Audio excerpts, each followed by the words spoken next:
Hello, मैं हूं पूजा पाल। स्वागत है आप सभी का global current plus GK affairs में। हमने बेस्ट 500 क्वेश्चंस की सीरीज़ चला रखी है भूगोल के, जिसके 50 क्वेश्चन हम कल कर चुके हैं। आज करेंगे 100 क्वेश्चंस, और ये 100 क्वेश्चंस डेली तब तक करेंगे जब तक कि हमारे 500 क्वेश्चंस कंप्लीट नहीं हो जाते। ठीक है, तो शुरुआत करते हैं फर्स्ट क्वेश्चन के साथ। हमारा पहला क्वेश्चन है, भूगोल का जनक किसे कहा जाता है। पहले देखते हैं इराटोस्थनीज को। इराटोस्थनीज इन्होंने भूगोल के लिए ज्योग्राफी का शब्द का प्रयोग किया था। ठीक है, और इसलिए उन्हें व्यवस्थित भूगोल का जनक भी कहते हैं। क्या कहते हैं? व्यवस्थित भूगोल का जनक। हेरोडोट्स यूनान के प्रथम इतिहासकार और भूगोलवेत्ता थे।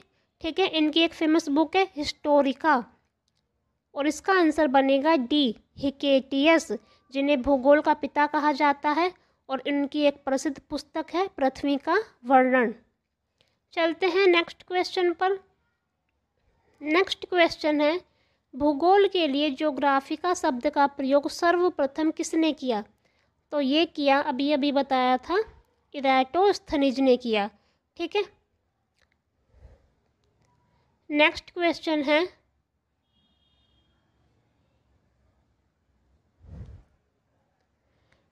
मानव भूगोल का पिता निम्नलिखित में से किसको कहा जाता है। कोल रिटर जर्मन के भूगोलवेत्ता थे। ठीक है, आधुनिक भूगोल के संस्थापक तथा भूगोल के एक महत्वपूर्ण क्षेत्र के लिए इन्हें तुलनात्मक भूगोल का जनक माना जाता है। तो इसका आंसर बनेगा ए, कोल रिटर। नेक्स्ट क्वेश्चन पर चलते हैं, भूगोल को मानव परिस्थिति के रूप में परिभाषित करने वाला विद्वान कौन है। इसका आंसर बनेगा CH बेरोज, इसका राइट आंसर होगा। नेक्स्ट क्वेश्चन है, भू आकृति विज्ञान का जन्मदाता किसे माना जाता है। इसका आंसर बनेगा ए, पेसल। Option A is the right answer. हमारा अगला क्वेश्चन है, सौरमंडल के बारे में विश्व के समक्ष जानकारी प्रस्तुत करने का श्रेय किस विद्वान को है। तो इसका आंसर है ए, कोपरनिकस को। कोपरनिकस खगोल शास्त्री व गणितज्ञ थे। केपलर भी खगोल शास्त्री और गणितज्ञ थे, लेकिन कहाँ के थे? जर्मन के थे। और गैलीलियो एक वैज्ञानिक थे, जर्मन के ही। और अल्बर्ट आइंस्टीन ने इन्हें आधुनिक विज्ञान का पिता कहा। किसे? गैलीलियो को। इसका राइट ऑप्शन बनेगा ए, कोपरनिकस। चलते हैं नेक्स्ट क्वेश्चन पर। हमारा नेक्स्ट क्वेश्चन है, सूर्य के चारों ओर घूमने वाले खगोलीय पिंड क्या कहलाते हैं। तो इन्हें बोलते हैं ग्रह। ऑप्शन ए इसका राइट आंसर होगा। उपग्रह क्या होते हैं? ग्रहों या फिर तारों की परिक्रमा करने वालों को क्या कहते हैं? उपग्रह। जैसे कि चंद्रमा। पुच्छल तारा होता है धूमकेतु। धूमकेतु का ही नाम पुच्छल तारा है, तो इसका राइट ऑप्शन बनेगा ए, ग्रह। हमारा नेक्स्ट क्वेश्चन है, भूलोक नहीं है, भूगोल होगा। भूगोल भूतल का अध्ययन है, ऐसा किसने कहा था। तो ये कहा था सी, कांट ने कहा था। ये ऑप्शन सी इसका राइट आंसर बनेगा। अब है नेक्स्ट क्वेश्चन, सौरमंडल में कुल कितने ग्रह हैं। सौरमंडल में कुल 8 ग्रह हैं। ऑप्शन डी इसका राइट आंसर होगा। किसी ग्रह के चारों ओर परिक्रमा करने वाले छोटे आकाशीय पिंड को क्या कहते हैं। तो इन्हें कहते हैं उपग्रह। पुच्छल तारा धूमकेतु होता है ग्रह, जैसे कि चंद्रमा, शुक्र, पृथ्वी, ये सभी क्या हैं? ये ग्रह हैं जो सूर्य की परिक्रमा करते हैं। जो ग्रह की परिक्रमा करते हैं उन्हें बोलते हैं उपग्रह। इसका राइट आंसर बनेगा सी, उपग्रह। नेक्स्ट क्वेश्चन है हमारा, ग्रहों की गति का नियम प्रतिपादित किसने किया। इसका बनेगा answer option A, Kepler. Kepler German खगोल शास्त्री व वैज्ञानिक थे। ठीक है, गैलीलियो एक जर्मन वैज्ञानिक थे। अल्बर्ट आइंस्टीन ने इन्हें आधुनिक विज्ञान का पिता कहा था। और न्यूटन इंग्लैंड के साइंटिस्ट थे। इन्होंने गुरुत्वाकर्षण का नियम और गति के सिद्धांत की खोज की थी। तो इसका राइट ऑप्शन बनेगा ए, केपलर। नेक्स्ट क्वेश्चन है, नॉर्वे में अर्धरात्रि के समय सूर्य कब दिखाई देता है। तो ये दिखाई देता है बी, 21 जून को। और 21 जून को अंतर्राष्ट्रीय योगा दिवस भी मनाया जाता है, याद रखना। नेक्स्ट क्वेश्चन है, सौरमंडल की खोज किसने की। सौरमंडल की खोज की कोपरनिकस ने। ठीक है, भट्ट ने आर्यभट्टीय ग्रंथ की रचना की जिसमें ज्योतिष शास्त्र के अनेक सिद्धांतों का प्रतिपादन है। ठीक है, नेक्स्ट क्वेश्चन है, सौरमंडल का जन्मदाता किसे कहा जाता है? तो ये कहा जाता है सूर्य को। ठीक है, सूर्य हाइड्रोजन और हीलियम से मिलकर बने हैं, ये दोनों गैस हैं। इसका एटॉमिक नंबर है 1, हाइड्रोजन का और हीलियम का होता है 2। सूर्य हमारे सौरमंडल का सबसे बड़ा तारा है, ये भी याद रखना। इसका राइट ऑप्शन बनेगा डी, सूर्य। नेक्स्ट क्वेश्चन है, एक ग्रह की अपने कक्ष में सूर्य से अधिकतम दूरी को क्या कहा जाता है? तो इसे बोलते हैं अपसोर। ऑप्शन बी इसका राइट आंसर होगा। अगर सूर्य से न्यूनतम दूरी हो तो उसे बोलते हैं उपसोर। ठीक है, यानी कि वह स्थान जहाँ से ग्रह सूर्य से सबसे नज़दीक होते हैं उसे बोलते हैं उपसोर, और जहाँ पर दूर होते हैं उसे बोलते हैं अपसोर। इसका राइट ऑप्शन बनेगा बी। चलते हैं नेक्स्ट क्वेश्चन की तरफ। 17 है, एक ग्रह की अपने कक्ष में सूर्य से न्यूनतम दूरी को क्या कहा जाता है? जो अभी अभी बताया है, इसका आंसर बनेगा ए, उपसोर। नेक्स्ट क्वेश्चन है, अंतरिक्ष में कुल कितने तारामंडल है? अंतरिक्ष में कुल 89 है। ऑप्शन नंबर डी इसका राइट आंसर होगा। नेक्स्ट क्वेश्चन है, पार्थिव ग्रहों की संख्या कितनी है? पार्थिव ग्रहों का मतलब होता है आंतरिक ग्रह, जिन्हें इंग्लिश में बोलते हैं इंटीरियर प्लैनेट। वो कौन कौन से होते हैं? बुध, शुक्र, पृथ्वी और मंगल। तो ये कितने हुए? 4। इसका आंसर बनेगा सी। नेक्स्ट क्वेश्चन है, ब्रह्मांड में विस्फोटी तारा कहलाती नहीं कहलाता? ब्रह्मांड में विस्फोटी तारा क्या कहलाता है? तो इसे बोलते हैं हम, ऑप्शन नंबर बी, अभिनव तारा। अभिनव तारा का मतलब होता है निहारिका या फिर नेबुला भी इसे कहा जाता है। और ये नेबुला या निहारिका क्या होते हैं दिखाती हूँ मैं आपको। ये है नेबुला या फिर निहारिका, जो धूल, हाइड्रोजन और हीलियम जैसी गैसों से बने होते हैं। ठीक है, चलते हैं क्वेश्चन पर ही। और धूमकेतु होते हैं, ये सौरमंडलीय निकाय हैं जो पत्थर, धूल, बर्फ और गैस के बने हुए छोटे छोटे खंड होते हैं। ये ग्रहों की तरह ही सूर्य की परिक्रमा करते हैं। कौन? धूमकेतु। उल्का क्या होते हैं? आकाश में कभी कभी एक ओर से दूसरी ओर अत्यंत वेग से जाते हुए पृथ्वी पर गिरते हुए जो पिंड दिखाई देते हैं, हमें उन्हें क्या बोलते हैं? उल्का। और आम भाषा में हम बोलते हैं टूटते हुए तारे। ठीक है, इसे एक नाम से और पुकारा जाता है जिसे बोलते हैं हम लूका। ठीक है, तो इसका राइट ऑप्शन क्या बनेगा? ऑप्शन नंबर बी, अभिनव तारा। चलते हैं नेक्स्ट क्वेश्चन पर।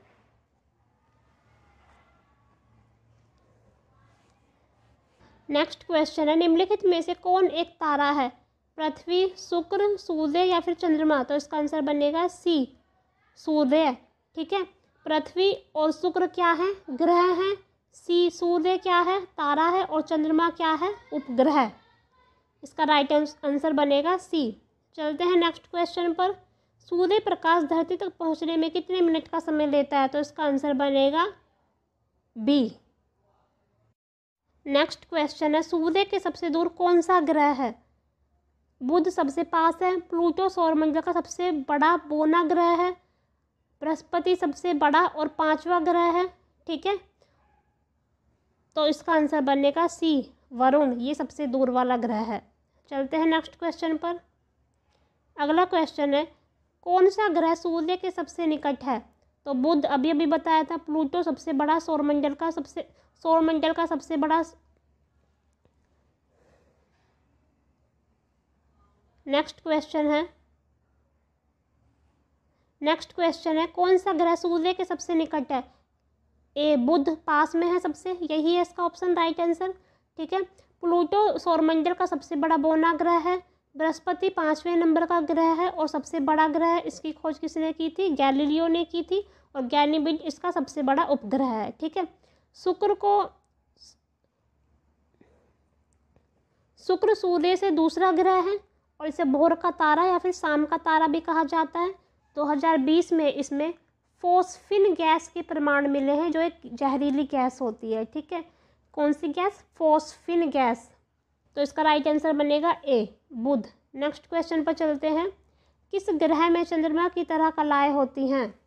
तो इसका आंसर बनेगा सी, बुध सौरमंडल का सबसे छोटा ग्रह है, ठीक है। मंगल सौरमंडल का चौथा ग्रह है और फोबस और डाइमस इसके उपग्रह हैं, क्वेश्चन पूछे जाते हैं ये। शनि सूर्य से 6 नंबर का ग्रह है। बृहस्पति के बाद सौरमंडल का सबसे बड़ा ग्रह कौन सा है? शनि ही है और टाइटन इसका सबसे बड़ा उपग्रह है। टाइटन सौरमंडल का भी सबसे बड़ा उपग्रह है और इसके बाद आता है चंद्रमा। टाइटन के बाद अगर सबसे बड़ा उपग्रह है तो वो कौन सा है? चंद्रमा। तो इसका राइट आंसर क्या बनेगा? सी बनेगा, बुध। नेक्स्ट क्वेश्चन पर चलते हैं। बुध सूर्य का एक चक्कर लगाने में कितना समय लेता है? तो इसका ये लेता है 88 दिन। नेक्स्ट क्वेश्चन है, सौरमंडल का अत्यधिक तीव्र ग्रह कौन सा है? इसका भी आंसर कौन सा बनेगा? डी, बुध। अगला क्वेश्चन है, निम्नलिखित में से किस ग्रह को पृथ्वी की बहन कहा जाता है? इसका आंसर बनेगा बी, शुक्र ग्रह को पृथ्वी की बहन कहा जाता है। सूर्य से ये दूसरे नंबर का ग्रह है, ठीक है, और इसे शाम का या फिर भोर का तारा भी कहा जाता है। और 2020 में इसमें फोस्फिन गैस के प्रमाण मिले हैं, जो एक जहरीली गैस होती है। कौन सी गैस? फोस्फिन गैस, ठीक है। तो इसका राइट आंसर बनेगा बी, शुक्र। हमारा नेक्स्ट क्वेश्चन है अब, 2 ग्रह जिनके उपग्रह नहीं हैं, तो ये हैं शुक्र और बुध। शुक्र और बुध का कोई भी अपने उपग्रह नहीं है, ठीक है। नेक्स्ट क्वेश्चन पर चलते हैं। नेक्स्ट क्वेश्चन है, किस ग्रह को शाम का तारा कहा जाता है? तो अभी अभी बताया था, सी, शुक्र को कहा जाता है। नेक्स्ट क्वेश्चन है, यूरोपवासी किस ग्रह की पूजा देवी के रूप में करते थे? तो इसका आंसर बनेगा सी, शुक्र की पूजा ही यूरोपवासी ग्रह की पूजा देवी के रूप में करते थे। नेक्स्ट क्वेश्चन है, पृथ्वी की उपसौर स्थिति किस महीने में होती है? इसका आंसर बनेगा ए, जनवरी के महीने में होती है। नेक्स्ट क्वेश्चन है, पृथ्वी की सबसे ऊपरी परत के लिए सर्वप्रथम सियाल शब्द का प्रयोग किसने किया था? तो ये किया था स्वेस ने। इनका पूरा नाम है एडवर्ड स्वेस। पृथ्वी की आंतरिक संरचना को इन्होंने सियाल नाम दिया था, ठीक है, क्योंकि यह सिलिका और एल्यूमिनियम से बनी हुई होती है। इन्होंने क्या नाम दिया था? सियाल, क्योंकि ये एल्यूमिनियम और सिलिका से बनी होती है। तो इसका राइट आंसर क्या बनेगा? ए। नेक्स्ट क्वेश्चन पर चलते हैं। पृथ्वी के किस भाग में निकेल और लोहा की प्रधानता होती है? तो ये है निफे। अब ये निफे होता क्या है? पृथ्वी की सबसे नीचे वाली जो या तीसरे नंबर की परत जो होती है उसे बोलते हैं हम निफा। सीमा किसे बोलते हैं? बीच वाली परत को, ठीक है, यानी कि दूसरे नंबर की परत को बोलते हैं हम सीमा। तो इसका राइट आंसर होगा बी, निफे। नेक्स्ट क्वेश्चन है, भूपृष्ठ की किस परत में बेसाल्ट चट्टानों की आवश्यकता है? इसका आंसर बनेगा सी, सियाल। नेक्स्ट क्वेश्चन है, पृथ्वी की आंतरिक संरचना के संबंध में महत्वपूर्ण जानकारी का स्रोत क्या है? तो इसका स्रोत है भूकंप विज्ञान, डी इसका आंसर होगा। नेक्स्ट क्वेश्चन है, पृथ्वी के कुल द्रव्यमान का लगभग कितना प्रतिशत मेंटल में पाया जाता है? तो ये पाया जाता है 68%, यानी कि इसका ऑप्शन बनेगा सी, राइट आंसर।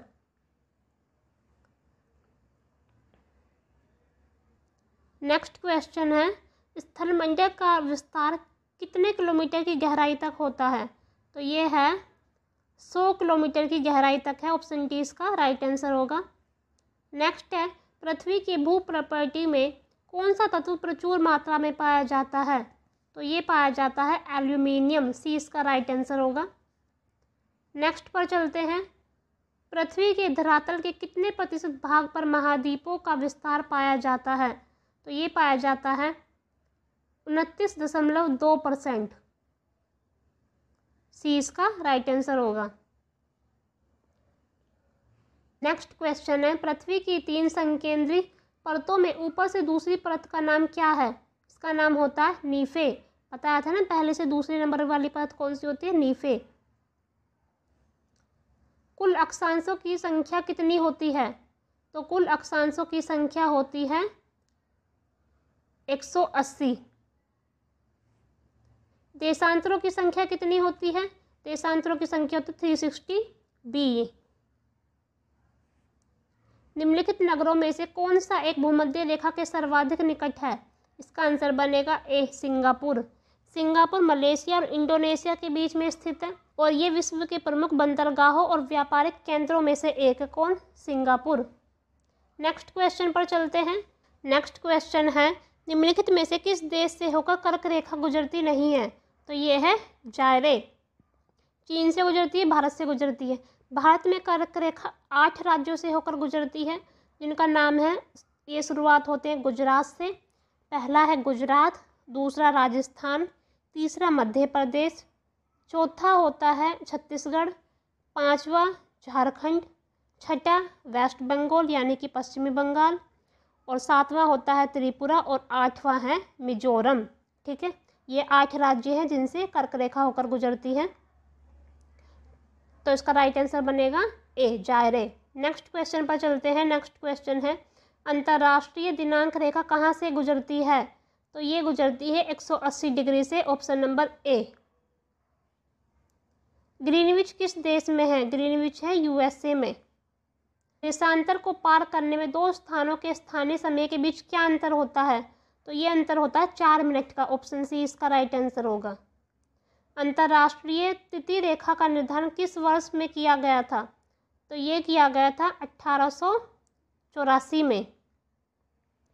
नेक्स्ट है, भारत का प्रमाणिक समय किस स्थान से निश्चित किया जाता है?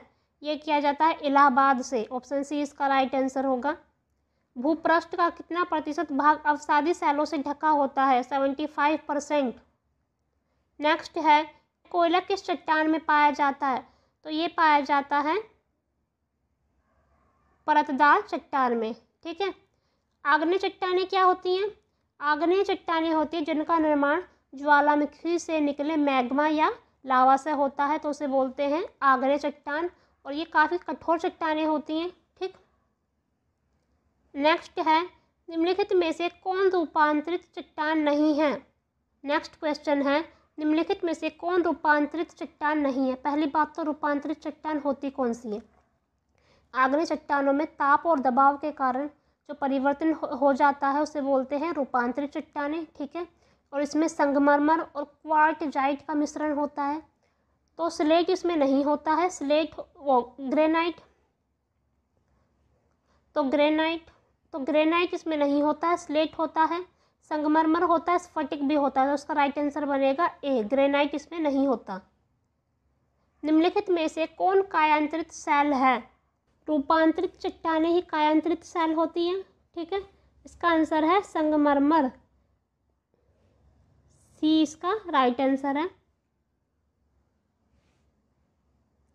विश्व का सबसे ऊंचा पर्वत शिखर कहाँ स्थित है? तो ये है नेपाल में, जिसे हम बोलते हैं एवरेस्ट पर्वत या फिर सागरमाथा भी बोलते हैं, और एक और नाम से बोलते हैं चोमोलुंगम। ठीक है, तो ये तीनों नाम से क्वेश्चन बन सकता है। नेक्स्ट क्वेश्चन है, निम्नलिखित में से कौन सी पर्वत श्रृंखला विश्व में सबसे बड़ी है? तो ये है एंडीज। नेक्स्ट क्वेश्चन है, संसार का सर्वाधिक सक्रिय ज्वालामुखी कौन सा है? किलायु, फ्यूजियाम, कोटोपैक्सी या फिर इनमें से कोई नहीं? तो इसका आंसर बनेगा डी, इनमें से कोई नहीं। कोटोपैक्सी इक्वाडोर में है। ठीक है, कोटोपैक्सी कहाँ स्थित है? तो यह है इक्वाडोर में, ऑप्शन डी इसका राइट आंसर होगा। वायुमंडल में नाइट्रोजन की प्रतिशतता है कितनी है? 78%, ऑप्शन सी इसका राइट आंसर होगा। वायुमंडल में सर्वाधिक मात्रा में विद्यमान अक्रिमीय, नेक्स्ट क्वेश्चन है, वायुमंडल में सर्वाधिक मात्रा में विद्यमान अक्रिय गैस कौन सी है? तो ये कौन सी गैस है? सी, आर्गन। आर्गन का एटॉमिक नंबर है 18, इसे AR से डिनोट करते हैं। और पृथ्वी के वायुमंडल में सबसे ज़्यादा कौन सी गैस है? नाइट्रोजन, फिर ऑक्सीजन, फिर किसका नंबर आता है? फिर आता है आर्गन का नंबर। ठीक है, तीसरे नंबर पर ये सबसे ज़्यादा होती है। अब बात करते हैं हीलियम के बारे में। हीलियम को He से डिनोट करते हैं, इसका एटॉमिक नंबर है 2। नियोन को एटॉमिक नंबर है 10, इसे Ne से डिनोट करते हैं। नेक्स्ट क्वेश्चन है, वायुमंडल में सर्वाधिक कौन सी गैस मिलती है? नाइट्रोजन, जिसे हम N से डिनोट करते हैं, और इसका एटॉमिक नंबर क्या है? 7। ठीक है, हाइड्रोजन को H से डिनोट करते हैं और उसका एटॉमिक नंबर क्या है? 1। नेक्स्ट क्वेश्चन है, वायुमंडल का सर्वाधिक स्थायी तत्व कौन सा है? तो ये है जलवाष्प। नेक्स्ट क्वेश्चन है, लोयस पठार स्थित है कहाँ पर? चीन में स्थित है। ये एक प्रकार की बारीक रेतीली मिट्टी होती है। ठीक है। नेक्स्ट क्वेश्चन है, पृथ्वी के वायुमंडल का कितना प्रतिशत भाग 29 किलोमीटर की ऊंचाई तक पाया जाता है? तो ये पाया जाता है 97%। डी ऑप्शन इसका राइट आंसर होगा।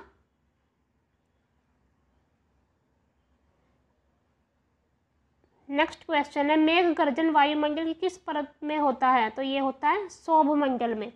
सौभमंडल को ट्रोपोस्फियर भी कहते हैं। ट्रोपोस्फियर भी क्वेश्चन लिखा आ सकता है। ठीक है। तो पृथ्वी के वायुमंडल में सबसे निचला वाला हिस्सा क्या होता है? ट्रोपोस्फियर होता है। यहीं पर मौसमी घटनाएं होती हैं और गर्मियों में इसकी ऊंचाई बढ़ जाती है और सर्दियों में इसकी ऊंचाई क्या होती है? घट जाती है। इसके ऊपर की जो परत होती है इसे बोलते हैं समताप मंडल। इसे ओजोन मंडल भी कहते हैं। ठीक है। नेक्स्ट क्वेश्चन है, सूर्य की तीव्र किरणों द्वारा सुलझने से वायुमंडल की कौन सी गैस हमारी रक्षा करती है? तो ये सबको पता है, ये है ओजोन। ऑर्गन का एटॉमिक नंबर है 18, AR से डिनोट करते हैं। ठीक। और ऑक्सीजन का एटॉमिक नंबर क्या है? 8। हाइड्रोजन का है H से डिनोट करते हैं, उसका एटॉमिक नंबर क्या है? 1 है। तो इसका राइट आंसर क्या बनेगा? B ozone. नेक्स्ट क्वेश्चन है, शांत पेटी किस रेखा के दोनों ओर पाई जाती है? तो ये पाई जाती है भूमध्य रेखा की ओर। भूमध्य रेखा को विषुवत रेखा भी कहते हैं और काल्पनिक रेखा भी कहते हैं। भूमध्य रेखा के उत्तरी ओर 23.5 डिग्री कर्क रेखा होती है और दक्षिणी ओर 23.5 डिग्री मकर रेखा होती है। ठीक। नेक्स्ट क्वेश्चन है, निम्नलिखित में से किसे प्रकृति का सुरक्षा वाल्व कहा जाता है? तो ये कहा जाता है ज्वालामुखी को। ऑप्शन ए इसका राइट आंसर होगा। नेक्स्ट क्वेश्चन है, विश्व का सबसे ऊंचा ज्वालामुखी पर्वत कोटोपैक्सी कहाँ स्थित है? तो ये स्थित है डी इक्वाडोर में। ठीक है। निम्न में से कौन एक वलित पर्वत है? बी हिमालय। पठारी क्षेत्रों में विश्व की कितनी प्रतिशत जनसंख्या निवास करती है? इसका आंसर बनेगा सी 9%। अगला क्वेश्चन है, भूकंप में धरातलीय तरंगे होती हैं, एल तरंगे होती है। ऑप्शन सी इसका राइट आंसर बनेगा। एल तरंगे धरातलीय या लंबी तरंगे भी इन्हें कहा जाता है। इनकी खोज HD लव ने की थी। ये तरंगे ठोस, तरल तथा गैस तीनों माध्यम से गुजर सकती हैं। अगला क्वेश्चन है, नवीनतम पर्वतमाला है क्या है? ये है यूराल। यूराल रूस में है। ये एशिया और यूरोप को अलग करती है। ठीक है। नेक्स्ट क्वेश्चन है, हिमालय की उत्पत्ति किस भूसन्नति से हुई है? तो इसका आंसर बनेगा B Tethys. Tethys Gondwana land और लोरेशिया के बीच स्थित एक सागर है। अब चलते हैं नेक्स्ट क्वेश्चन पर। विसुवियस ज्वालामुखी किस देश में स्थित है? तो ये है इटली में स्थित है। नेक्स्ट क्वेश्चन है, माउंट एरेबस ज्वालामुखी निम्नलिखित में से किस महाद्वीप में स्थित है? इसका आंसर बनेगा ए अंटार्कटिका में स्थित है। माउंट एरेबस अंटार्कटिका में दूसरा सबसे ऊंचा ज्वालामुखी है और महाद्वीप का 6ठा सबसे ऊंचा पर्वत है ये। नेक्स्ट क्वेश्चन है, वायुमंडल में सबसे अधिक ओजोन कहाँ पर केंद्रित होते हैं? तो ये केंद्रित होते हैं स्ट्रेटोस्फीयर में। स्ट्रेटोस्फीयर को समताप मंडल भी कहते हैं हिंदी में। यह वायुमंडल की दूसरी परत होती है जो ट्रोपोस्फीयर के ऊपर होती है। इसमें हवाई जहाज उड़ते हैं और इस परत में ही ओजोन परत पाई जाती है। अब बात करते हैं ट्रोपोस्फीयर की। ट्रोपोस्फीयर को सौरमंडल कहते हैं। इसे पृथ्वी के वायुमंडल की सबसे निचली परत माना जाता है और मौसमी प्रक्रियाएं कहाँ पर होती हैं? ट्रोपोस्फीयर में ही होती है। मेसोस्फीयर मध्यमंडल बोला जाता है।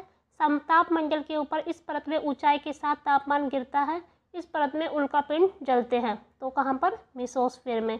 इसका राइट आंसर बनेगा ए स्ट्रेटोस्फीयर। नेक्स्ट है, पृथ्वी की सतह से सबसे दूर वायुमंडल परत किस नाम से विदित है? 79C आयन मंडल से विदित है। नेक्स्ट क्वेश्चन है, दीर्घ रेडियो तरंगे पृथ्वी की सतह से परिवर्तित होती हैं? ए आयन मंडल से होती हैं।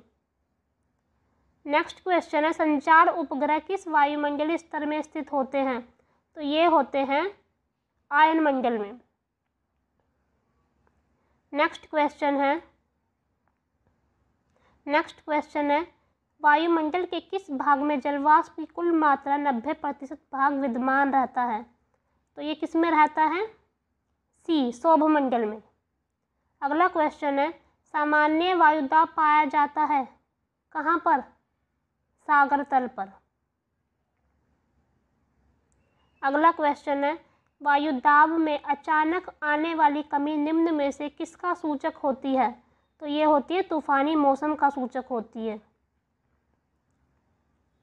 नेक्स्ट क्वेश्चन है वायुमंडल का कौन सा भाग रसायन मंडल का एक भाग है?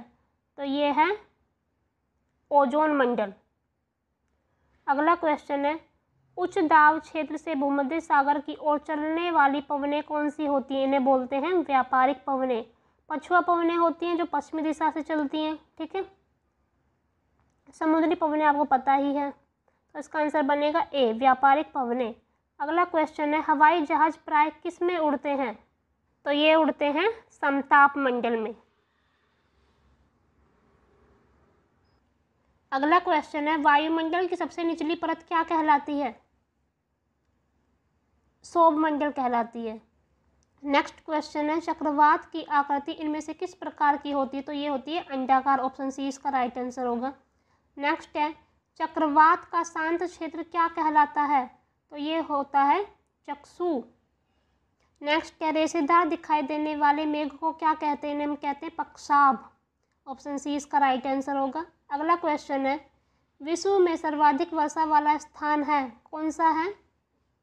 मासिमराम। अगला क्वेश्चन है विश्व का सर्वाधिक शुष्क स्थल कौन सा है? तो ये है सी, आटाकामा, जो चिली में स्थित है। थार मरुस्थल विश्व का 17वां सबसे बड़ा मरुस्थल है, तो इसका राइट आंसर बनेगा सी, आटाकामा। नेक्स्ट क्वेश्चन है विश्व की सबसे बड़ी मीठे जल की झील कौन सी है? सुपीरियर झील। ये कहाँ पर है? कनाडा में। बेकार झील रूस में है। और विक्टोरिया झील कहाँ पर है? अफ्रीका में। यही तीनों जरूरी हैं। नेक्स्ट है किस वायुमंडल परत को मौसमी परिवर्तन की छत के नाम से जाना जाता है? तो ये है सौभमंडल। अगला क्वेश्चन है निम्नलिखित में से कौन सी विश्व की सर्वाधिक गहरी झील है? तो ये है बेकाल झील। ये कहाँ पर है? रूस में है।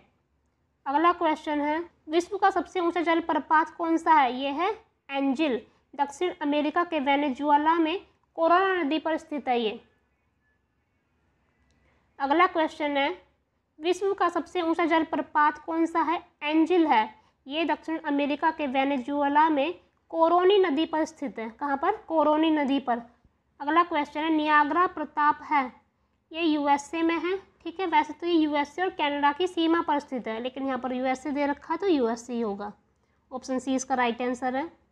अगला है पृथ्वी पर सबसे गहरा स्थल कौन सा है? तो ये है मृत सागर। ये इजराइल और जॉर्डन के बीच में स्थित है। काला सागर यूरोप में है और कैस्पियन सागर एशिया की एक झील है। अगला क्वेश्चन है रेगिस्तान में बादल अवक्षेप होकर क्यों नहीं बरसते? क्योंकि वहाँ पर कम आर्द्रता है। ऑप्शन बी इसका राइट आंसर होगा। तो आज की इस वीडियो में हमने 100 क्वेश्चंस कंप्लीट कर लिए। कल की वीडियो में हमने 50 क्वेश्चंस कंप्लीट किए थे। अब से हम 100 क्वेश्चंस ही डेली करेंगे जब तक हमारे 500 क्वेश्चंस कंप्लीट नहीं हो जाते। डिटेल एक्सप्लेनेशन के साथ करेंगे। प्लीज़ कमेंट करके मुझे बताइएगा कि आपको कैसी लगी ये वीडियो, कुछ समझ में आया भी कि नहीं आया, ठीक है। और अगर आपको ये वीडियो अच्छी लगी हो तो प्लीज़ वीडियो को लाइक ज़रूर कीजिए, चैनल को सब्सक्राइब कर लीजिए और बेल आइकन को प्रेस करना ना भूलें आगे की आने वाली वीडियोस के नोटिफिकेशन के लिए। तो मिलते हैं नेक्स्ट वीडियो में। Thank you so much.